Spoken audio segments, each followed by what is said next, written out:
Felicia sat on the hospital bed, holding her fiancé, Ikechukwu's hand. The doctor had just told them something shocking.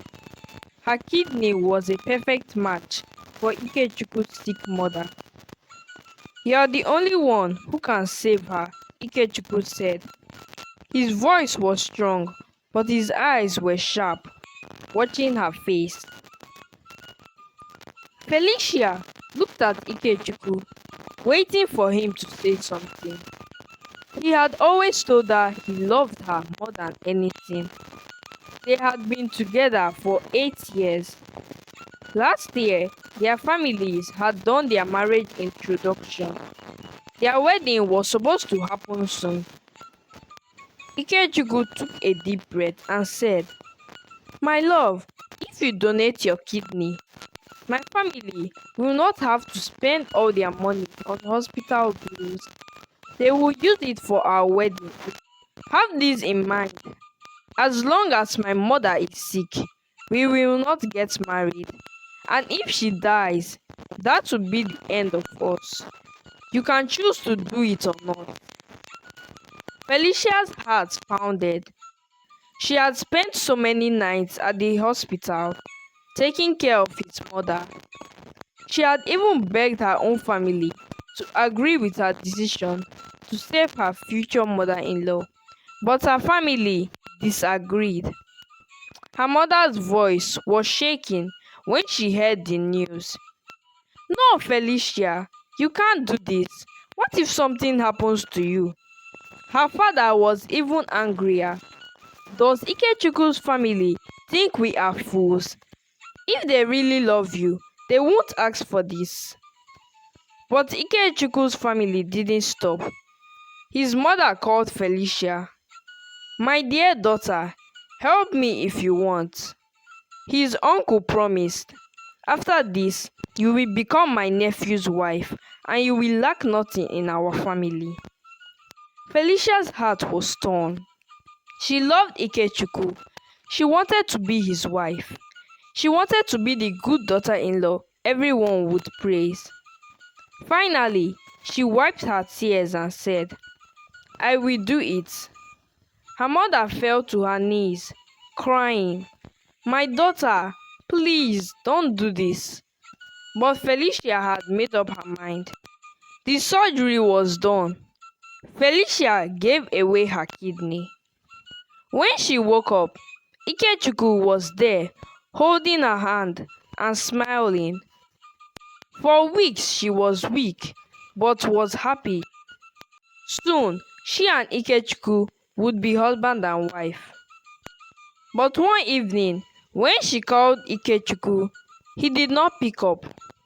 Felicia sat in her room, staring at her phone. It had been 6 months since she gave her kidney to Ikechukwu's mother, and still there was no wedding. At first, she didn't want to believe it. She told herself that Ikechukwu was just waiting for the right time. Maybe he was planning something big. But as the weeks passed, doubt crept into her heart. He had stopped calling her as often. When she visited, he was always too busy or too tired to talk. When she opened up to her family, they threatened to disown her if the marriage did not hold. One evening, Felicia went to Ikechukwu's mother. "Mama, please, I need to know what is happening. Ikechukwu is avoiding me. Is there something I should know?" Ikechukwu's mother held her hand and smiled. "My daughter, don't worry. Ikechukwu will marry you. You are the reason I am alive and healthy. I will talk to him." Felicia felt relieved. Ikechukwu's mother had truly grown to love her. They spent hours together, cooking, laughing, and even praying. She believed Mama would fight for her. That night, Mama called Ikechukwu into her room. "My son, why are you delaying the wedding? This girl gave you her life. She gave me life. What are you waiting for? Ikechukwu sighed and rubbed his hands together. Mommy, I can't marry her anymore. Mama's eyes widened. What are you saying? Ikechukwu sat down. I've been thinking, what if she falls sick again? What if she can't carry my children? She has only one kidney now. I need a strong woman as my wife. Mama's hands started shaking. Ikechukwu, do you hear yourself? This girl almost died for me, and you are talking about children. Ikechukwu shrugged. I don't want a sick wife. Mama stood up and pointed at him, her whole body shaking. Ikechukwu, if you don't fix this marriage in 2 weeks, I will end my own life. You think I would want to live after disappointing an innocent woman? Ikechukwu's face turned pale. Mama, don't say that. I mean it, Mama shouted. You will marry her or you will bury me. Ikechukwu sat in silence. He had never seen his mother this angry before. Meanwhile, Felicia lay in her bed at home, waiting for a wedding that might never come. Later, Felicia and Ikechukwu got married, but the love she once felt in his eyes was gone. He treated their marriage like a burden, a debt he had to pay. At first, Felicia thought things would change. Maybe after some time, he would start to love her again. But she was wrong. Ikechukwu made no effort to hide his affairs. He would leave the house at odd hours, return late, and sometimes not return at all.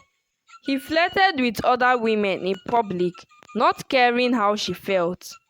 Felicia cried herself to sleep many nights. One day, she couldn't take it anymore. She went to his mother and told her everything. Ikechukwu's mother was heartbroken. She looked at Felicia with tears in her eyes. My daughter, I will not let this wickedness continue. You have suffered enough. The next day, Mama called a lawyer. She sat Ikechukwu down and handed him a document. What is this? Ikechukwu asked, confused. Mama's voice was firm. This is my will. I have transferred all my properties to Felicia. The house you are living in, it's hers now. The land, the shops, all hers. Ikechukwu's heart pounded. Mama, you can't do this. Mama's eyes burned with anger. I just did. You have two choices. Leave and marry another woman, or stay and be a real husband to your wife. Ikechukwu was speechless. He had never built anything for himself. Everything he had was from his mother. Now he had nothing. That night, he sat alone, thinking. He had been blind. He had been foolish. Felicia was a strong, loving woman. She had given up so much for him. Yet, he had treated her like she was nothing. Slowly, he changed. He ended all his affairs. He started spending time at home. He began to see Felicia differently. Not as a woman he was forced to marry, but as the best thing that had ever happened to him. Years passed. Their love grew. They had beautiful children and built a happy home. One evening, as they sat together watching their children play, Ikechukwu held Felicia's hand and whispered, "Thank you for never giving up on me." She smiled, squeezing his hand. All thanks to Mama. She proved that not all mother-in-laws are bad. She is a perfect example of a good mother-in-law. I will make sure I become a good mother-in-law to our son's wife. From this story, we should know that true love is not about convenience. It is about sacrifice, respect, and gratitude. When someone gives you his or her heart, Do not take it for granted. Justice will always find the innocent, and the wicked will never go unpunished. This is Umma's story time. Thanks for watching. Please subscribe. I am Amarachi Ihoma, the young storyteller.